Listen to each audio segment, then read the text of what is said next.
छत्तीसगढ़ में भारतीय जनता पार्टी ने लोकसभा चुनाव को जीतने की जो रणनीति है उस पर काम करना शुरू कर चुकी है। छत्तीसगढ़ में केंद्र सरकार की जो योजनाएं हैं, परियोजनाएं हैं, धरातल पर जो चीजें लागू हो चुकी हैं, जिसका असर किस अंदाज में लोगों के ऊपर पड़ रहा है, उनकी जिंदगियां कितना कुछ बदल रही हैं, इसको लेकर के आज एक कमेटी का गठन किया गया है।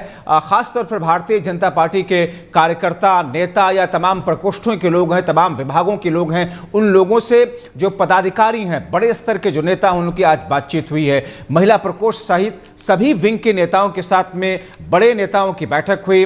11 लोकसभा सीटों को लेकर के जो रणनीति बननी है, जिस अंदाज में लोगों को, नए वोटर को जोड़ने की मुहिम छत्तीसगढ़ में इस वक्त है बीजेपी की, उसको लेकर के एक माइक्रो मैनेजमेंट तैयार करने की कोशिश की गई है। और उसी कड़ी में दरअसल केंद्र की सभी योजनाओं के फीडबैक को लेकर के एक नई कमेटी का गठन किया गया है। और ऐसे में पार्टी को विधानसभा में जिस तरीके से बड़े स्तर पर कामयाबी मिली थी, एक बड़ी जीत हासिल हुई थी छत्तीसगढ़ में विधानसभा के चुनाव के अंदर, हाल के अंदर जो चुनाव हुए, कुछ वैसी ही बड़ी जीत की उम्मीद इस वक्त भारतीय जनता पार्टी को छत्तीसगढ़ में है। क्योंकि साल 2019 के लोकसभा चुनाव की अगर बात करें तो छत्तीसगढ़ की कुल 11 सीटें हैं। 11 सीटों में से भारतीय जनता पार्टी को 9 सीटें मिली थी और इस बार 11 में 11 सीटें हासिल करने की कवायद बीजेपी की है, क्योंकि इस बार बीजेपी ने विधानसभा में भी कामयाबी का झंडा गाड़ा है, जबकि 2018 में बीजेपी बुरी तरीके से परास्त हुई थी विधानसभा चुनाव में।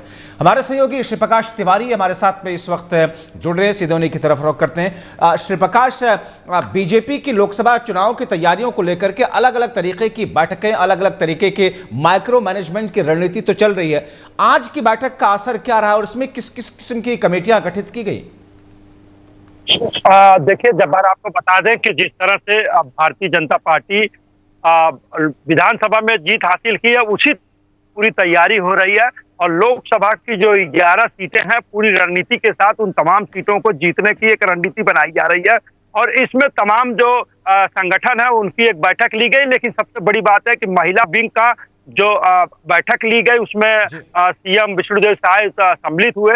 निश्चित तौर पर भारतीय जनता पार्टी को लगता है कि जो विधानसभा चुनाव में जिस तरह से महिलाओं का एक बड़ा जन समूह जो है वो भारतीय जनता पार्टी को सपोर्ट किया था, भारतीय जनता पार्टी सत्ता पर आसीन हुई, तो निश्चित तौर पर उनको लगता है कि महिला वोट बैंक जो है वो काफी निर्णायक भूमिका निभाएगी। तो लोकसभा में 11 की 11 सीटें जीतने का एक बड़ा संकल्प जो है लिया गया है वो उन तमाम बड़े नेताओं के साथ में, और इसको ये बताया गया कि किस तरह से मोदी की जो योजनाएं हैं निचले तबके तक, तमाम जो जनता है उनके तक मोदी की जो योजना है वो पहुंचनी चाहिए। और मोदी की जो छोटी योजना है उसको लोगों तक पहुंचाना, उसके बारे में बताना, इन तमाम चीजों को लेकर एक बड़ी रणनीति बनाई गई है। तो निश्चित तौर पर भारतीय जनता पार्टी अब 2024 मिशन की तैयारी में जुट गई है। जब बिल्कुल श्री प्रकाश, और खास तौर पर केंद्र सरकार की जो योजनाएं हैं, या फिर यूं कहें कि जो मोदी गारंटी के तौर पर इस वक्त प्रचलन में है, विष्णुदेव साय के सरकार में बीते अगले 1 से 2 महीने जो कि लोकसभा चुनाव के पहले, तैयारियों के पहले ये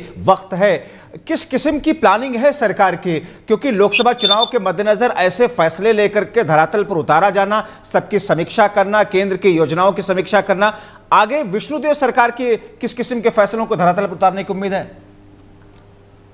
देखिए जब्बार, आपको बता दें कि जिस तरह से मोदी की गारंटी को लेकर पूरी तरह से एक रणनीति बनाई जा रही, तो मोदी की गारंटी में जिस तरह से विधानसभा में महिलाओं को महतारी बंधन योजना के अंतर्गत जो पैसे देने की बात हुई थी, उस पर रणनीति बन रही है कि महिलाओं को किस तरह से 1-2 महीने के अंदर लाभान्वित किया जाए। यानी महिलाओं का जो एक विश्वास भारतीय जनता पार्टी को मिला है, अब भारतीय जनता पार्टी को भी महिलाओं को विश्वास दिलाना पड़ेगा कि उनके जो पैसे की बात हुई थी वो पैसे महिलाओं के पास पहुंचे। इन तमाम चीजों पर रणनीति बन रही है। उसके बाद जो गैस सिलेंडर पर सब्सिडी की बात हुई है, सब्सिडी पर रणनीति बनाई जा रही, वहीं किसानों को लेकर रणनीति बनाई जा रही। तो इन तमाम मुद्दों को लेकर एक रणनीति बनाकर किसानों को भी लुभाने की कोशिश की जाएगी। हालांकि कहा जाता है कि अभी अनुपूरक बजट पेश करके 12,000 करोड़ रुपया जिस तरह से शासन अपनी तरफ लाया है और तमाम योजनाओं को लागू करने की कोशिश कर रही। हालांकि लड़ाई बहुत कठिन है, लेकिन कोशिश की जा रही है।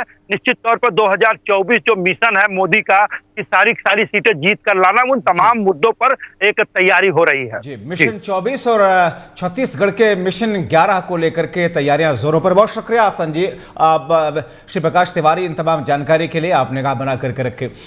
तो हमारे सहयोगी शिव प्रकाश तिवारी जैसा कि बता रहे थे कि इस बार 11 में 11 लोकसभा की सीटों की जीतने की एक तरीके से टारगेट के साथ में बीजेपी रणनीति के साथ आगे बढ़ रही है।